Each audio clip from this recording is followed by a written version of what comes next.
Il est des moments dans la vie publique où le temps semble suspendu, où une personnalité que l'on croyait connaître dévoile soudain un fragment de vérité longtemps dissimulé, et tout bascule. Le 61e anniversaire d'Anthony Delon a précisément créé cet effet de rupture. L'acteur, souvent perçu comme l'héritier rebelle, fragile mais fier, du monument qu'est Alain Delon, a choisi cette étape symbolique pour enfin admettre ce que beaucoup soupçonnaient depuis des années. La nature profonde du combat intérieur qu'il a façonné, blessé, tourmenté, mais aussi élevé. Un aveu qui, bien au-delà d'un simple titre de presse, s'inscrit dans une histoire familiale complexe, marquée par l'ombre d'un père colossal et la quête incessante d'une identité autonome. Depuis près de 40 ans, Anthony Delon évolue sous le feu des projecteurs entre cinéma, scandale, drames familiaux et engagements personnels. Mais ce qu'il a révélé aujourd'hui, ce qu'il a finalement osé reconnaître publiquement, n'est ni un détail mondain, ni une confession anodine. C'est une parole mûrie pendant des décennies, un secret transparent que tout le monde voyait sans jamais pouvoir le nommer, un poids qu'il n'arrivait plus à porter seul. À 71 ans, l'homme se tient à un carrefour, plus assez jeune pour fuir, pas encore trop vieux pour reconstruire. Son aveu vient alors comme la clé de voûte d'un récit intime, longtemps fracturé. Pour comprendre la portée de cette déclaration, il faut remonter en arrière, explorer les zones d'ombre, les blessures anciennes, les attentes démesurées. Car rien, absolument rien dans la vie d'Anthony Delon n'a été simple. Vivre sous le nom Delon, c'est porter un mythe, une légende, mais aussi une malédiction silencieuse. L'enfant, puis l'adolescent, puis l'homme qu'il est devenu ont été façonnés par cette dualité constante. Vouloir honorer l'héritage, mais aussi s'en libérer. Aimer profondément un père, mais souffrir de son autorité, exister pour soi, mais être défini par un autre. Pendant des années, il a lutté pour maintenir un équilibre fragile entre admiration et ressentiment, loyauté et rébellion. Ce tiraillement s'est inscrit dans tous les aspects de sa vie, de sa carrière à ses relations, en passant par ses engagements personnels. Les observateurs, les journalistes, les amis proches le savaient, Anthony Delon portait un secret qui n'était jamais formulé, une vérité trop lourde pour être dite, trop évidente pour être ignorée. Et c'est précisément cette vérité qu'il a choisi d'exprimer aujourd'hui, avec une lucidité et une émotion qui ont surpris jusque dans les cercles artistiques les plus aguerris. Il ne s'agit pas d'un scandale, d'un drame sensationnaliste ou d'une révélation faite pour attirer l'attention. Non, c'est bien plus profond. Il a admis que sa vie entière a été guidée, parfois même emprisonnée, par un manque fondamental, un manque de reconnaissance affective, un besoin d'amour paternel qui n'a jamais été comblé. Pendant des générations, la famille Delon a été perçue comme un empire de charisme, d'élégance, de force froide. Mais derrière cette façade se cachait une fragilité émotive que personne n'avait réellement mesurée. Dans son aveu, Anthony dit enfin tout haut ce que des millions avaient imaginé, qu'il n'a jamais cessé de chercher l'approbation de son père, qu'il n'a jamais cessé de souffrir de son absence émotionnelle, qu'il a grandi dans une forme de solitude paradoxale, entouré de gloire mais privé de chaleur. Cette quête d'amour, inavouée mais omniprésente, est devenue le fil rouge de son existence. Et aujourd'hui, en la nommant, il en brise la malédiction. Son ton n'était ni accusateur ni amer. Au contraire, il y avait une douceur nouvelle dans ses mots, un recul apaisé, une maturité qui semblait dire « J'ai cessé de me battre contre ce qui a été. Je veux comprendre, je veux guérir, je veux avancer. » Cette sérénité, presque inattendue, contraste avec les années tumultueuses qui ont marqué sa jeunesse, bagarres médiatisées, arrestations, relations compliquées, conflits familiaux, ruptures douloureuses. À travers cet aveu, Anthony semble enfin refermer un chapitre. Les experts du monde du cinéma et de la psychologie sociale l'ont souvent souligné, grandir dans l'ombre d'un géant, surtout lorsque ce géant est Alain Delon, n'est pas seulement une épreuve. C'est une construction identitaire qui peut prendre toute une vie. Être le fils du guépard, du samouraï froid, de l'homme dont le regard a marqué le cinéma mondial, implique de se définir constamment par rapport à lui ou contre lui. Anthony Delon n'a jamais voulu être une simple copie, un prolongement esthétique ou narratif. Il voulait devenir lui-même. Mais comment y parvenir lorsque chaque geste, chaque choix, chaque film, chaque relation, chaque échec est comparé à un modèle inatteignable? C'est précisément cette tension qu'il a fini par dévoiler. Il a reconnu que, pendant longtemps, il pensait pouvoir gagner l'amour en gagnant des rôles, en gagnant des combats, en gagnant des épreuves médiatiques. Mais plus il cherchait à prouver quelque chose au monde et à son père, plus il s'enfonçait dans une spirale d'attentes impossibles à combler. Aujourd'hui, avec une transparence rare, il avoue qu'il vivait à travers un mirage, celui de croire qu'être à la hauteur suffirait à combler le vide. Il a aussi rappelé, avec beaucoup d'humilité, que la génération de son père n'exprimait pas les émotions comme la sienne. Chez les Delon, on ne parlait pas de sentiments, encore moins de vulnérabilité. On se tenait droit, on avançait, on survivait. Le silence était une forme de protection. Mais pour l'enfant qu'il était, ce silence a été une blessure. Et c'est cette blessure, profonde mais désormais mise à nu, qui explique tant de choix qui paraissaient incohérents aux yeux du public. Dans son discours, Anthony a également évoqué sa propre paternité, la manière dont il a voulu, consciemment ou non, faire différemment, donner ce qu'il n'avait pas reçu, transmettre une forme d'amour plus accessible, plus douce, plus humaine. Il reconnaît que son parcours de père a été une tentative de réparation. La confession qu'il livre aujourd'hui n'est donc pas seulement tournée vers son passé. Elle regarde aussi vers ses enfants, vers l'avenir, vers une lignée qu'il souhaite libérer du poids des non-dits qui ont enfermé la génération précédente. Le public, lui, a été profondément touché. Sur les réseaux sociaux, dans les médias, même parmi les proches du milieu artistique, on parle d'un moment historique, d'un tournant dans la saga Delon. Ceux qui l'ont suivi depuis longtemps savent que cette parole n'aurait pas été possible il y a 10, 20 ou 30 ans. Il fallait que l'homme vieillisse, que les tempêtes familiales se calment, que la santé de son père décline, que la vie impose sa vérité. À travers cet aveu, Anthony Delon ne cherche ni à régler des comptes, ni à se victimiser. Il affirme simplement ce qu'il est, un homme de 61 ans qui a enfin compris, accepté et externalisé la faille fondamentale qui a guidé son existence. Son honnêteté frappe, émeut, déstabilise, mais elle apaise aussi. La France entière découvre un Anthony plus nuancé, plus humain, plus vrai. Et c'est peut-être cette vérité-là que le public soupçonnait depuis toujours, qu'il souffrait, qu'il luttait, qu'il cherchait un amour simple dans un univers trop complexe.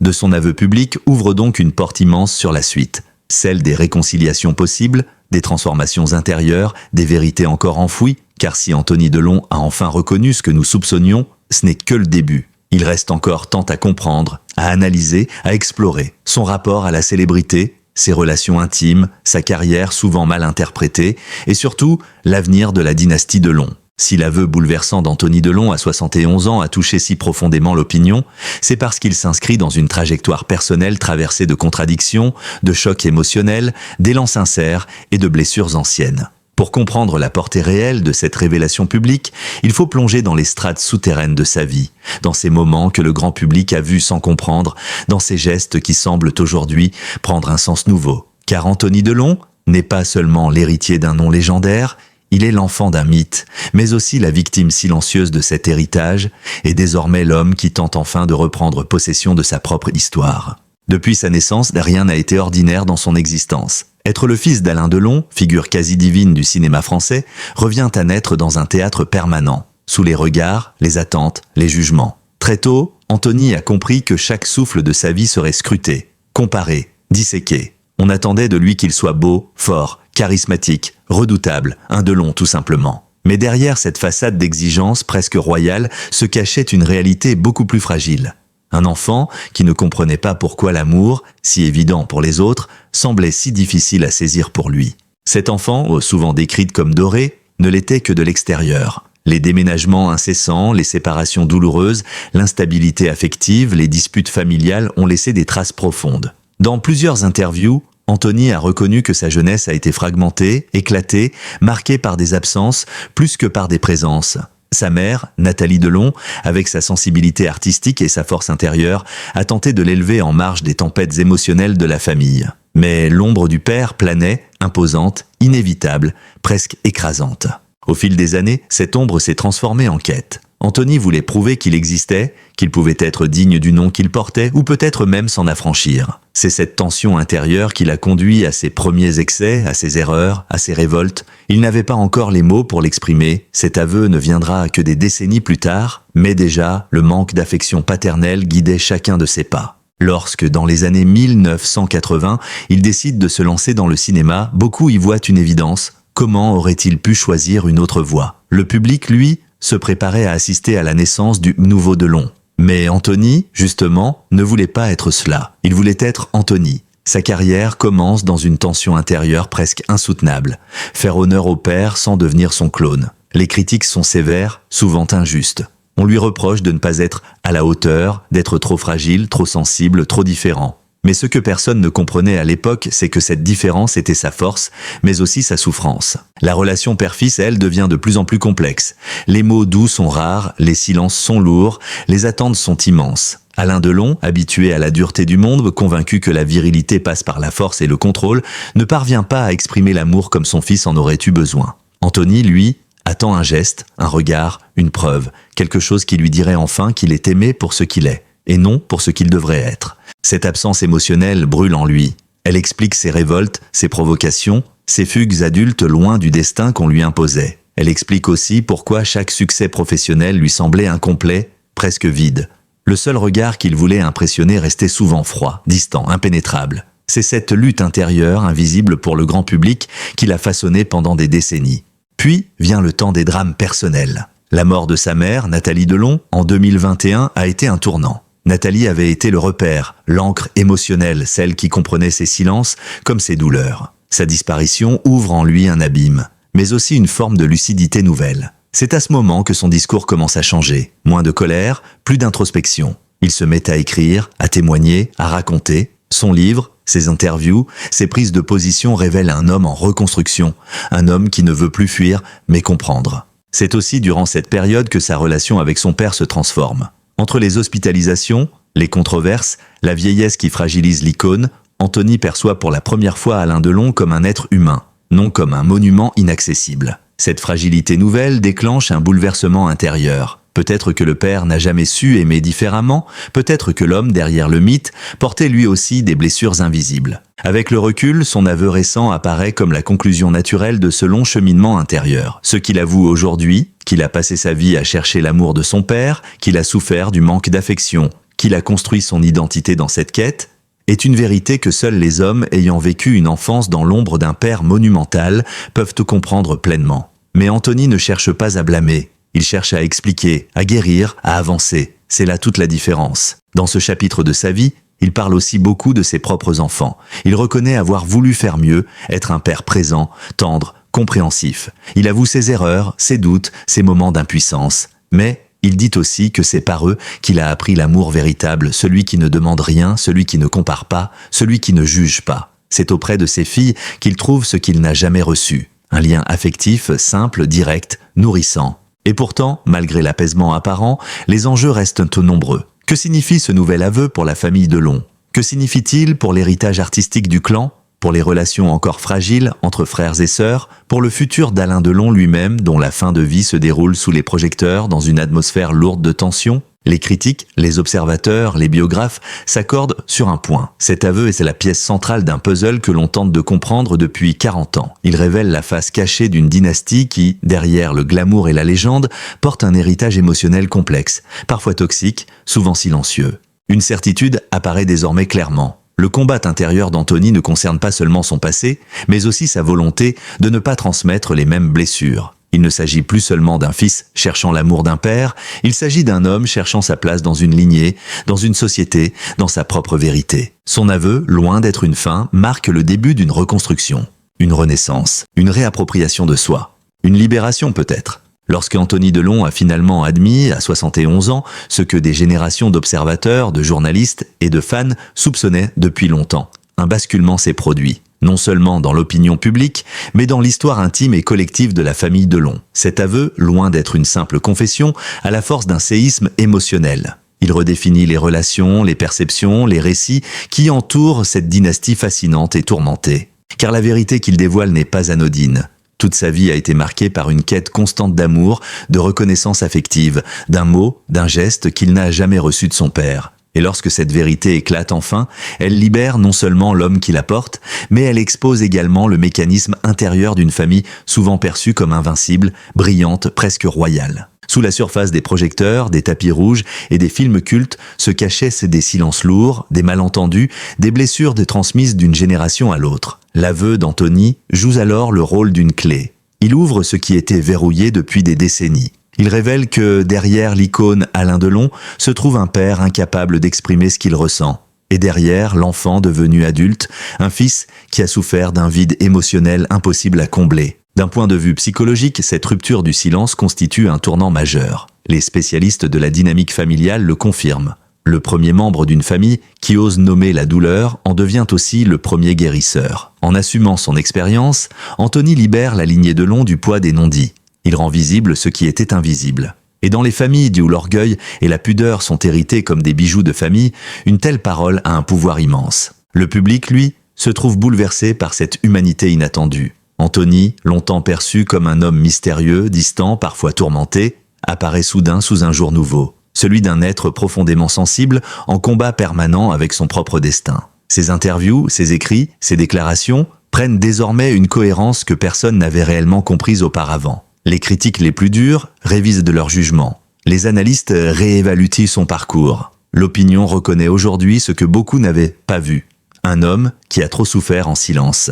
Ce changement de regard est encore plus marqué à l'égard de son père. Alain Delon, figure imperturbable, l'un des derniers monstres sacrés du cinéma français, se retrouve confronté à une image plus vulnérable de lui-même. Son vieillissement, ses problèmes de santé, ses apparitions rares et fragilisées composent désormais un tableau beaucoup plus humain que celui qu'il a longtemps cultivé. L'aveu d'Anthony ne cherche pas à l'accuser, mais il l'expose malgré lui. Il montre que derrière la glace légendaire du samouraï se cachait un cœur incapable de dire l'essentiel.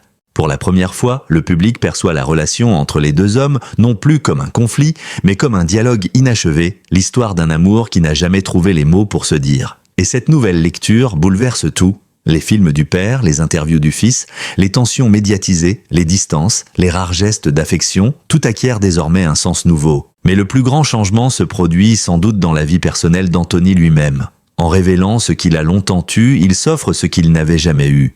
Une forme de paix intérieure. Non pas la paix qui vient de l'oubli, mais celle qui vient de la lucidité. Comprendre son passé lui permet de reprendre le contrôle de son présent. Il cesse d'être l'héritier tourmenté pour devenir l'homme qui choisit son propre chemin. Les spécialistes parlent même d'un second souffle psychologique, d'une renaissance tardive mais puissante. Cette confession influence également son rôle de père. Anthony a toujours voulu offrir à ses filles ce qu'il n'avait pas reçu. Une présence stable, une affection réelle, un dialogue ouvert. Aujourd'hui, il va plus loin. En partageant sa vérité, il leur transmet un message essentiel. La vulnérabilité n'est pas une faiblesse, c'est une force. Il leur montre qu'un homme peut reconnaître ses blessures, ses manques, ses fragilités et rester digne. C'est une rupture majeure avec les schémas familiaux du passé. Ce changement bénéficie aussi à la dynastie Delon dans son ensemble. Pendant des décennies, les médias ont raconté l'histoire d'une famille brillante mais brisée. Désormais, cette histoire peut être réécrite sous un angle nouveau, celui de la réconciliation possible, de la reconstruction, du courage émotionnel. L'aveu d'Anthony pourrait même devenir le point de départ d'un rapprochement final avec son père, un geste d'humanité qui marquerait la fin d'une saga longue d'un demi-siècle. Dans le monde culturel, l'impact est immense. Les cinéphiles revisitent la filmographie des Delon avec un regard plus profond. Les documentaires se préparent déjà à analyser ce tournant majeur. Les journalistes spécialisés y voient un moment historique comparable aux grandes confessions de certaines icônes qui, à un âge avancé, décident enfin de dire ce que le monde ignorait. Mais au-delà de la sphère publique, une question demeure, pourquoi maintenant? Pourquoi à 71 ans? Pourquoi avoir attendu si longtemps pour révéler une vérité aussi fondamentale? La réponse se trouve à la croisée de plusieurs événements. La mort de sa mère, la fragilité nouvelle de son père, l'évolution de la société qui encourage l'expression des émotions et surtout la maturité intérieure d'un homme qui refuse désormais de porter seul ce qu'il a façonné dans la douleur. À 71 ans, on ne fuit plus. On affronte, on comprend, on transmet. Et c'est là, enfin, que réside la véritable portée de cet aveu. Anthony Delon n'a pas seulement admis ce que nous soupçonnions. Il a transformé sa douleur en vérité, sa vérité en courage et son courage en héritage. Il a brisé une chaîne émotionnelle vieille de plusieurs générations. Il a redonné sens à son histoire. Il a offert au public, mais surtout à sa famille, une chance de guérison. Il existe des aveux qui ne concernent pas seulement la personne qui les prononce, mais deviennent des miroirs pour toute une génération. La confession d'Anthony Delon, prononcée à l'âge de 61 ans, appartient à cette catégorie rare. Elle dépasse le cadre intime. Elle transcende la simple histoire familiale pour toucher aux dimensions universelles de l'amour, du manque, de la transmission, du silence et de la reconstruction. Pendant plus de 6 décennies, Anthony a vécu dans un couloir étroit, coincé entre admiration et souffrance, entre loyauté et révolte. Il a été le fils d'une légende, un rôle prestigieux mais étouffant. L'ombre d'Alain Delon, immense, magnifique mais lourde, a plané sur son existence comme une présence omnipotente, impossible à éviter. Dans ce contexte, l'aveu tardif du fils, reconnaître qu'il a bâti sa vie autour d'un manque fondamental d'amour paternel, résonne comme un cri silencieux longtemps retenu, un souffle nouveau qui ouvre enfin la possibilité d'une guérison. Ce n'est pas seulement un chapitre de sa vie qui se referme, mais un cycle entier d'incompréhension, de malentendus et de blessures accumulées à travers les générations. En brisant le silence, Anthony accomplit ce que beaucoup de familles n'osent jamais faire. mettre des mots sur la douleur invisible. En cela, son geste dépasse largement sa seule biographie. Il devient un exemple de courage émotionnel, un rappel que l'authenticité n'a pas d'âge, que l'on peut toujours, même tard, réécrire sa propre histoire. L'aveu d'Anthony agit comme une lumière jetée sur la relation complexe entre les pères et les fils. Il révèle les défaillances, les attentes démesurées, les failles transmises malgré soi. Mais il révèle également la beauté fragile d'un lien qui, même imparfait, demeure essentiel. Car si Anthony souffre d'un amour qu'il n'a pas reçu tel qu'il l'espérait, c'est précisément parce qu'il aimait profondément. Sa douleur n'est autre que le revers de son amour. Et cet amour, malgré les fissures, continue d'exister. Il est aussi important de souligner que son aveu n'est pas animé par la rancœur, ni par un besoin de jugement. Il ne cherche pas à accuser son père, ni à ternir la mémoire d'une icône. Bien au contraire, son discours, empreint de maturité, de douceur et parfois même de compassion, démontre à quel point il a compris les limites émotionnelles de la génération qui l'a précédé. Il reconnaît que son père, malgré son aura de puissance, était lui aussi prisonnier d'un système de valeurs où la vulnérabilité n'avait pas sa place. Ainsi, Anthony ne dit pas « Mon père ne m'a pas aimé ». Il dit « Mon père ne savait pas comment me le montrer, et j'ai souffert de cela ». Cette nuance profonde et délicate montre la grandeur de son aveu. Elle ouvre une possibilité, celle d'une réconciliation tardive, silencieuse peut-être, mais réelle. Pour le public, cet aveu agit comme un révélateur. Il rappelle que derrière les célébrités, les icônes, les légendes, il y a des êtres humains faits de doutes, de blessures et de fragilité. Il nous invite à regarder derrière l'apparence, à comprendre que les destins, même les plus éclatants, peuvent être tissés de solitude. En cela, l'histoire d'Anthony Delon touche chaque lecteur car elle concerne au fond des émotions que nous connaissons tous.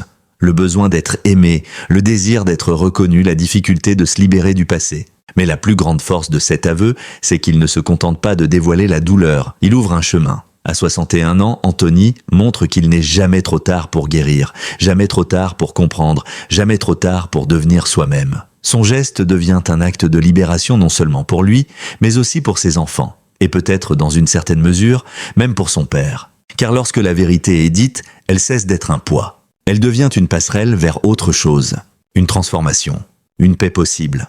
En révélant ce que nous soupçonnions depuis longtemps, Anthony Delon ne ferme pas un chapitre. Il en ouvre un nouveau, plus authentique, plus lucide, plus humain. Son aveu n'est pas la fin d'une douleur, mais le début d'une vérité. Et dans ce monde où tout va trop vite, où les émotions sont souvent étouffées, où les relations se compliquent, cette vérité est un cadeau rare. Si cette histoire profondément humaine vous a touché, si vous souhaitez continuer à suivre des enquêtes, des analyses et des récits exclusifs sur les célébrités, les dynasties artistiques, les drames familiaux et les révélations qui secouillent le monde du spectacle, abonnez-vous dès maintenant à notre chaîne. Votre soutien nous permet de continuer à produire des reportages authentiques, fouillés, sensibles, toujours fondés sur une analyse rigoureuse et une narration immersive. Sur cette chaîne, vous découvrirez des portraits rares et émouvants de célébrités, des révélations inédites et des témoignages bouleversants, des enquêtes exclusives sur les drames cachés derrière la gloire, des analyses profondes de conflits familiaux et d'héritages émotionnels, des histoires inspirantes de reconstruction, de résilience et de vérité. Chaque abonnement, chaque like, chaque partage nous aide à donner vie à de nouvelles histoires. Vous êtes au cœur de cette aventure et votre présence est essentielle. Cliquez sur s'abonner et activez la cloche pour ne rien manquer. Laissez un commentaire pour partager votre avis. L'histoire d'Anthony Delon vous a-t-elle touché? Soutenez notre travail pour que nous puissions continuer à raconter ce que personne n'ose dire. Merci d'avoir partagé ce moment avec nous. Merci pour votre confiance. Et surtout, restez connectés pour découvrir la suite.